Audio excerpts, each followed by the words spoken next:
Hello, in front of me I have Samsung Galaxy F22 and I'm gonna show you how to format the SD card on this device.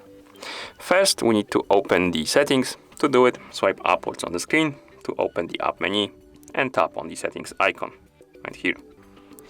In settings, let's scroll down and tap on the option called battery and device care. Here select the storage option. Then tap on the more options icon in the top right corner to open the menu and select advanced. And here let's select the SD card. And as you can see right here we have option called format.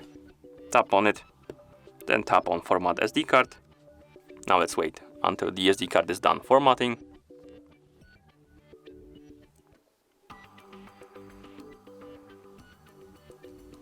And after it's done, we can tap on done. And as you can see right here, our SD card was formatted. Okay, and that's how you format the SD card on this device. Thank you for watching. If you found this video helpful, please consider subscribing to our channel and leaving the like on the video.